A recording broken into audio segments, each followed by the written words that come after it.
The year is 2024. Dr. Anya Sharma leans over the light table. Her finger traces a line on the hydrological map. The map shows the aquifer beneath the Cimarron Valley. It's a spiderweb of blues and purples. Deep blue means high water volume. Pale purple means depletion. Most of the map is a sickly, pale purple, except for one section, a deep, vibrant, impossible blue, a single ranch, the Vance property, a geological anomaly. That's what they called it at first. Her research assistant, a young man named Ben, speaks. He says, "The data must be wrong. There's no way one property is recharging the aquifer for the entire basin. It defies the models." Dr. Sharma doesn't answer. She just keeps staring at the map, at that defiant patch of blue. She picks up a secondary report, a soil composition analysis. Carbon sequestration levels are off the charts. Organic matter is 5 times the regional average. Water retention is near perfect. Ben speaks again. He says it's like a different planet down there, under that one ranch. Dr. Sharma flips to the last page, an appendix.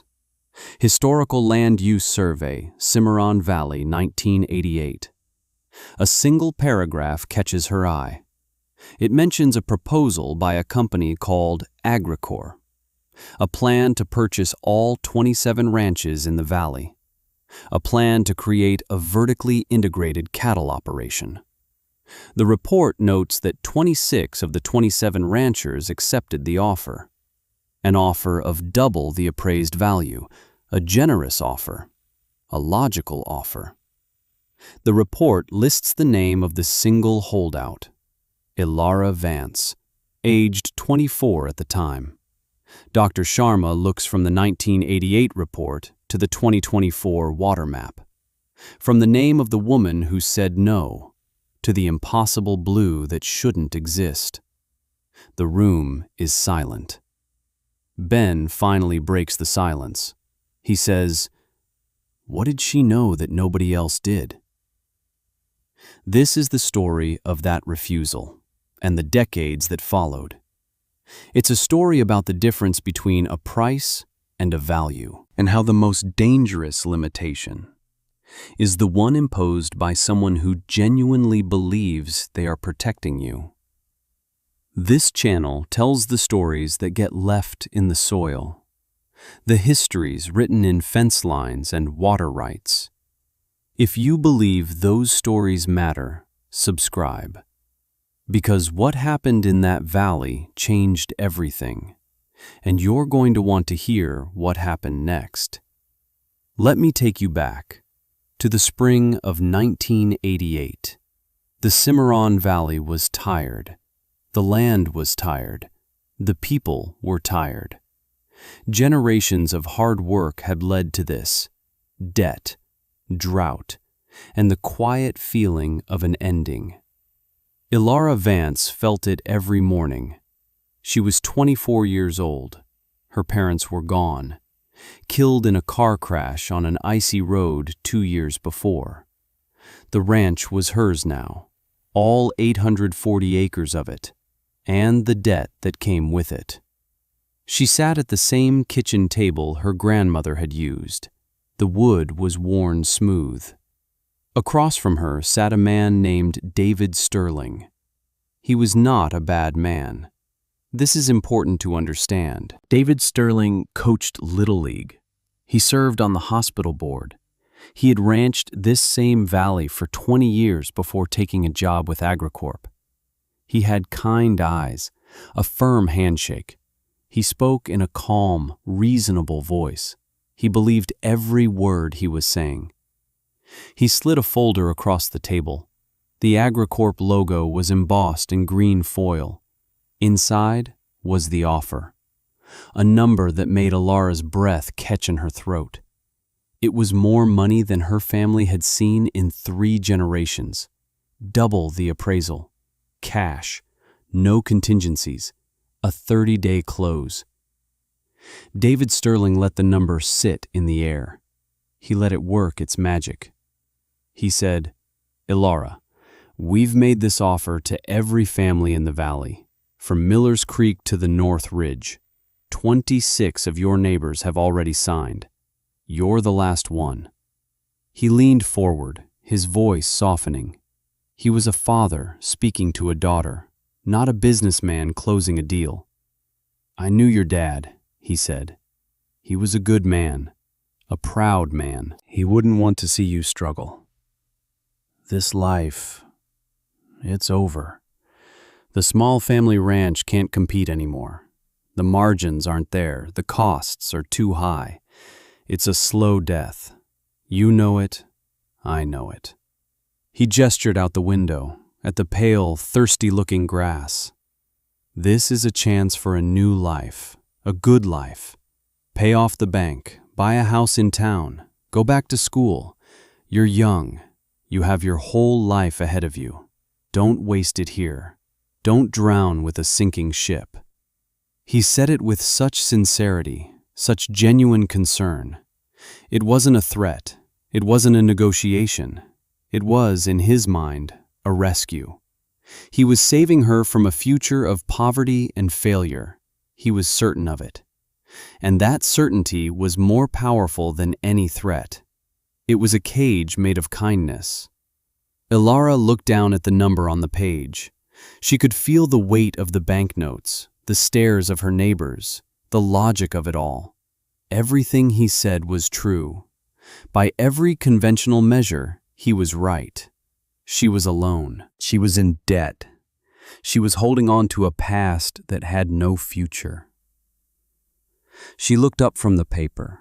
She looked past David Sterling, out the window, at the curve of the creek bed, the shape of the distant buttes, the way the light hit the old cottonwood her grandfather had planted. She felt something she couldn't quite name. Not defiance, not anger, something quieter, a sense of connection, a responsibility. She slid the folder back across the table. Her hand was steady. Her voice was low, but it didn't tremble. "Thank you for the offer, David. It's very generous, but my answer is no." David Sterling blinked. He wasn't prepared for that. He thought she misunderstood. "Ilara," he said, "let me explain the tax advantages." She held up a hand. "I understand the offer. The ranch is not for sale." He sat back, a flicker of frustration in his kind eyes. The frustration of a man who is trying to help someone who refuses to be helped. He said, "With all due respect, you can't make it here alone. You don't have the capital. You don't have the equipment. You don't have the economy of scale. AgriCorp is the future. We will run 10,000 head of cattle here. We will have our own processing plant. We will control the market. How can you possibly compete with that?" Ilara was quiet for a long moment. Then she said a thing that would echo for the next 30 years. "I'm not trying to compete with you, David. I'm trying to do something else entirely." He shook his head slowly, the way you shake your head at a child's fantasy. He stood up. He left the folder on the table. "The offer is good for 30 days, he said. "For your sake, I hope you reconsider." He walked out the door. He got in his clean Ford sedan, and he drove away. Certain he had just left a foolish young woman to her inevitable ruin. The silence in the kitchen was heavy. The number on that paper seemed to scream from the table. A life of ease, a life without debt, a life without worry. All she had to do was sign her name. She walked to the window and watched his car disappear down the dirt road, a plume of dust rising behind it, the dust of progress, the dust of the future. She was now an island, a tiny 840-acre island in the middle of the vast AgriCorp Sea. Her neighbors would not be happy. The bank would not be happy. She felt a wave of doubt so strong it made her knees weak. Have you ever been told you couldn't do something? Not by an enemy, but by a friend. By someone who thought they had your best interests at heart. Someone who laid out all the logical reasons for your failure. And for a moment, you believed them. Because their certainty was so absolute. It's the loneliest feeling in the world. Drop a comment and tell me about a time you had to trust yourself against the certainty of others. Because what Ilara did next was an act of quiet, radical faith. She left the folder on the table.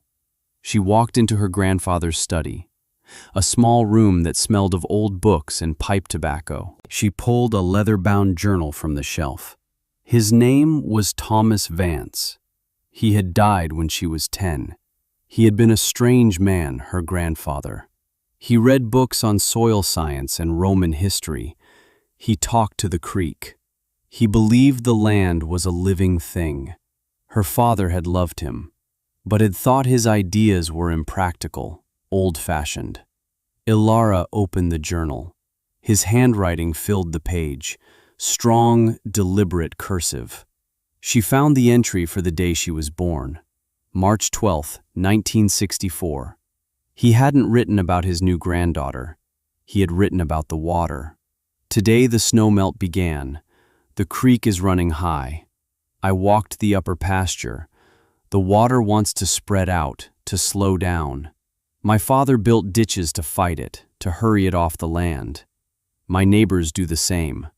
They think water is a resource to be used. They don't understand. Water is a partner to be courted. Ilara kept reading, page after page. Decades of observations, drawings of root systems, notes on bird migrations, theories about the relationship between bison and grass. It was a conversation with the land, a conversation that had lasted 50 years. Then she found the passage that changed everything. It was dated the year of the last great drought, 1956. Everyone is selling their cattle. They say the land is broken. They say it won't recover.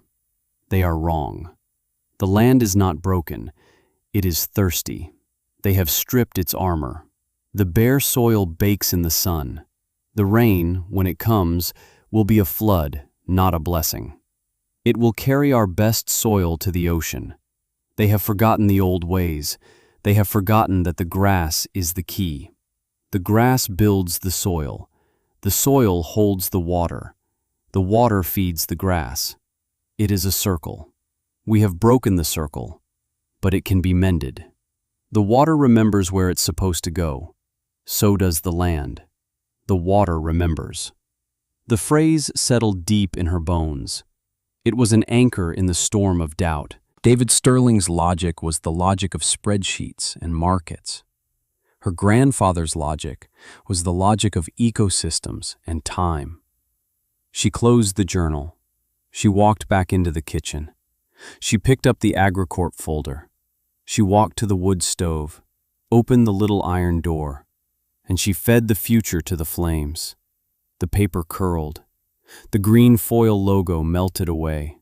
The big number turned to ash. She did not feel triumphant. She did not feel brave. She felt a quiet, profound sense of purpose. She would mend the circle, or she would fail on her own terms, but she would not sell. The dirt was not for sale. The next 10 years were a blur of work, the kind of work that ages you in dog years. The first thing she did was sell half her herd. Her father had run 300 head of Hereford Angus Cross. The bank held the note on all of them. She sold 150 head at auction. The price was low. Her neighbors shook their heads. "She's liquidating," they whispered at the diner. "She won't last the year." She took the money. She walked into the bank. She paid down a massive chunk of her debt. The loan officer was surprised. He had expected a plea for an extension, not a cashier's check.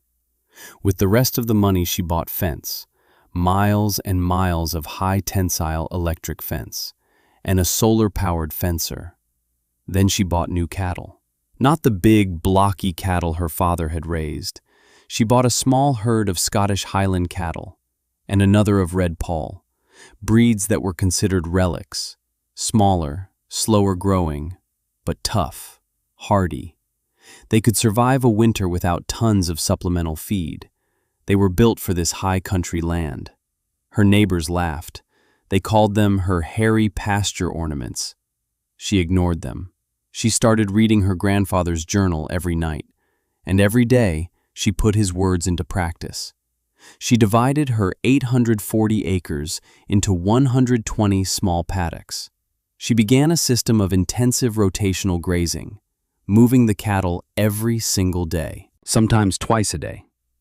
The idea was to mimic the ancient patterns of the bison: graze hard, trample the ground, lay down a litter of manure and organic matter, and then move on, and not come back for months, giving the grass a long, long time to recover, to drive its roots deep, to build soil. The first year, the land looked terrible, chewed up, stomped down. The Corp feedlot was being built on the adjacent property. The scale of it was staggering. Fleets of earth movers, mountains of steel, a small city rising from the valley floor. David Sterling would drive by her ranch on his way to the construction site. He'd see her out in the field, moving a temporary fence line by hand, a lone woman in a sea of grass. He'd shake his head with a look of pity. He felt he had failed her, failed to save her from herself. She found an unlikely ally, an old Basque sheepherder named Mateo. He had worked for her grandfather. He lived in a small cabin up in the hills. He came down one day. He watched her for hours. Finally, he walked up to her. He said, "Your grandfather would be proud. You are listening to the land, but you are not listening to the water." He spent the next year teaching her how to read the contour of the land, how to find the old, forgotten springs, how to build small, simple check dams with rocks and branches, not to stop the water, but to slow it down, to make it walk, not run, to give it time to sink into the earth, to recharge the soil, to heal the creek. The work was slow, backbreaking, invisible. While Corp was building a monument to industrial efficiency, Alara Vance was engaged in a quiet act of resurrection. She was mending the circle, one rock at a time, one fence post at a time, one day at a time. The years passed. The 90s bled into the 2000s. Corp became a titan. 10,000 head of cattle, then 20,000. The smell of the feedlot permeated the valley, a constant, sour haze. The trucks ran day and night. The river downstream from their operation began to change. The water turned murky. Algae blooms appeared in the summer. The old fishing spots were barren. But they were profitable, immensely profitable. The quarterly reports were glowing. David Sterling was promoted to vice president. He moved to a regional office in the city, but he kept his house in the valley. He still drove past her ranch. He saw things changing, slowly at first, then with gathering speed. Her pastures were no longer pale and thirsty.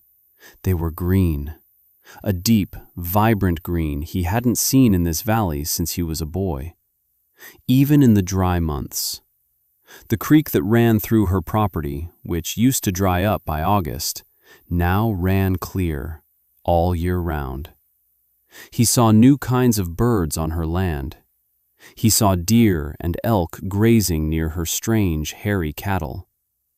Her ranch was becoming an oasis, a world apart. She started selling her beef, not on the commodity market. She found a butcher in the city, a man who cared about quality. She sold him 2 carcasses the first year. He called her a week later. He said, "I have never tasted beef like this. What are you doing up there?" The next year he bought 10. The year after, 50. She developed a brand, Vance Valley Reserve. She sold to high-end restaurants, to specialty grocers. She didn't get the commodity price. She got 4 times the commodity price. And she had no feed costs. No vet bills for sick animals packed into a feedlot. No fuel costs for massive machinery. Her input costs were a fraction of Agricorp's. Her profit margin per acre was double. Contrast math. It's the quietest, most devastating revenge. In 1998, 10 years after she said no, the first of her neighbors came back.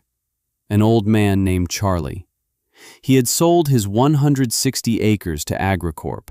He had taken the money, bought a condo in Arizona, lost half of it in the stock market, spent the rest on medical bills. He was broke. He came to Alara, hat in hand. He asked if he could work for her. She said, "I can do one better, Charlie." She had been saving, living simply, putting every dollar back into the ranch. She went to the Agricorp land office. The parcel next to hers, Charlie's old place, was not in use. They used it as a buffer zone. It was overgrazed and weedy. She made them an offer. She offered them what they had paid Charlie for it, 10 years earlier. They laughed at her. But the land was just sitting on their books, a non-performing asset. They made a counteroffer. She accepted. She paid for it in cash. She walked over to Charlie's place that afternoon. She handed him the deed. She said, "I'll lease it back from you for $1 a year. You help me manage my herd. You live on your land. You die on your land." Charlie broke down and wept. That was the first piece, the first island reclaimed from the sea. It wouldn't be the last. Let me tell you about the next 20 years, because this is where the story becomes bigger than one woman and one ranch. 2002. She buys the Miller place, 320 acres, cash. 2005. She buys the old Henderson Ranch, 640 acres, cash. 2009. She brings on 3 young ranching families as partners. She doesn't hire them. She gives them a stake, a path to ownership. They learn her methods, the rotational grazing, the water management. The circle begins to grow. Her brand, Vance Valley Reserve, is now nationally known. Chefs write about it in magazines. Documentaries are made about her methods. She never gives interviews. She just does the work. Agricorp watches. At first, they are dismissive. She's a boutique operation, a novelty, not a threat. Then, they become annoyed. Her success is an uncomfortable counter-narrative to their story of inevitable industrial scale. Then, they become concerned. Droughts are becoming more frequent, more severe. Their wells have to go deeper. Their feed costs are soaring. The price of corn, the price of soy, the price of fuel. They are leveraged, dependent on a global supply chain. Alara is not. Her cattle eat the grass that grows under their feet, grass that is fed by the water held in her soil. She is a closed loop, self-sufficient, free. David Sterling is retired now. He sits on the Agricorp advisory board. He sees the numbers, the rising costs, the falling water table. He drives through the valley. It is a checkerboard now. Patches of dusty brown, owned by the corporation, and growing patches of vibrant green, owned or managed by Alara Vance. He sees her sometimes, from a distance. She's older now. Her hair is gray, but she still moves with purpose, still walking her land, still listening. He feels something he can't quite name. Not regret, not yet. Something closer to awe, and a little bit of fear. He had been so certain, and his certainty had been so wrong. The quiet witness, watching from a distance as the world he built begins to crack, while the world she nurtured begins to thrive. the water remembers. Then came the summer of 2023, the Great Drought. It wasn't just a dry spell. It was a fundamental shift. The heat came in May and never left. The sky was a pale, merciless blue for 120 straight days. Rivers shrank to trickles. Reservoirs became mudflats. The Cimarron Valley baked. The AgriCorp operation was a catastrophe. Their shallow-rooted grasses withered and died. The land turned to dust. Their wells began to pump sand. They started trucking in water. Hundreds of tanker trucks a day. An endless, roaring parade of failure. The cost was astronomical. The cattle were stressed, getting sick, losing weight. The corporation was hemorrhaging money, millions of dollars a week. But Ilara's ranch was different. Her pastures were still green, not as lush as usual, but green, alive. Her deep-rooted grasses were tapping into the moisture stored deep in the soil she had spent 35 years building. Her creek was low, but it was still running, clear and cool. Her cattle were calm, healthy, gathered in the shade of the cottonwoods she had planted along the creek banks. Her ranch was not just surviving the drought, it was demonstrating its irrelevance. One afternoon in August, a car came down her drive, a clean Ford sedan, just like the one from 35 years ago. David Sterling got out. He was an old man now, his shoulders stooped. His kind eyes were clouded with worry. Ilara met him on the porch. She didn't invite him in. They stood there in the shimmering heat. For a long time, he didn't speak. He just looked at her land, at the green grass, at the impossible, life-giving green. Finally, he spoke. His voice was hoarse. "We need water, Ilara. We're losing our herd. We want to buy water from your creek. We will pay any price. Name your price."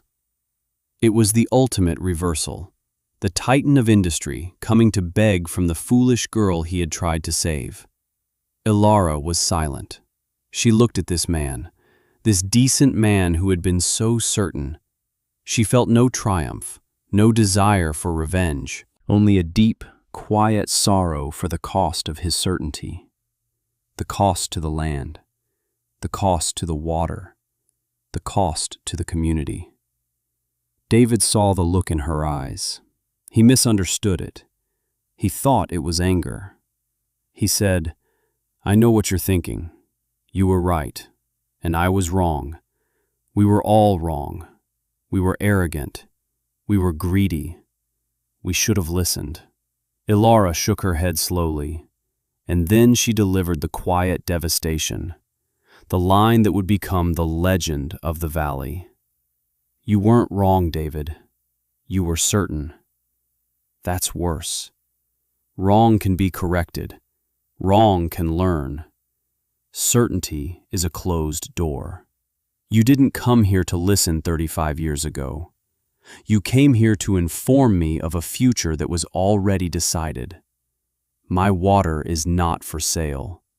My land is not for sale. What I have here cannot be bought. It can only be earned." Sterling just stood there, broken, defeated, not by a business rival, but by a different way of seeing the world, a world he had been too certain to ever understand. He got back in his car, and he drove away through the dust. But that's not the end of the story, because what happened next changed everything. She didn't let AgriCorp's cattle die. 2 days later, she sent a proposal to their board of directors. It wasn't an offer to sell water. It was a plan for the valley's survival. She proposed the creation of the Cimarron Valley Water Trust, an independent entity to manage the entire watershed. AgriCorp would have to fund it, as restitution for the damage they had caused. They would have to give the trust permanent conservation easements on all their land. They would have to reduce their herd size by 75%, and they would have to adopt her methods of regenerative grazing. The trust would be managed by a board made up of ranchers, scientists, and tribal elders. Elara Vance would be its first chairwoman.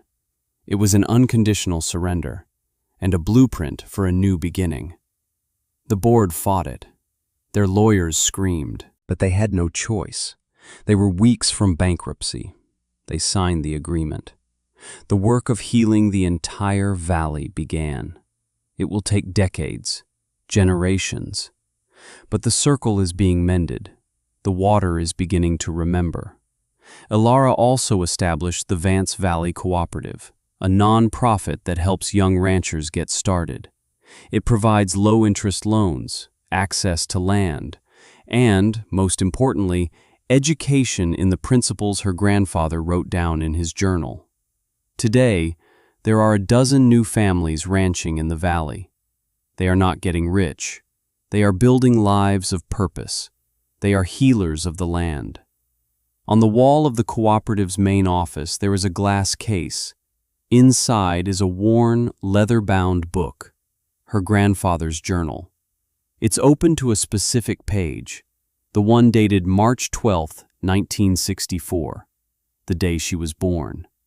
Sometimes, Elara's granddaughter, a little girl of 10, will come and stand before the case. She will trace his strong, cursive handwriting with her finger. The generational echo, the knowledge passed down, not in dollars, but in wisdom. The legacy is not the money she made. It is the life she made possible for others. The future she reclaimed from the jaws of certainty. Right now, somewhere in the world, someone is sitting at a kitchen table. Across from them is a person with kind eyes, a person who is well-meaning, a person who is respected. And that person is explaining, with perfect logic and genuine concern, why their dream is impossible, why their idea is foolish, why the future is already decided. They are building a cage of kindness, a prison of certainty. This story is for the person who has to stand up from that table and walk away.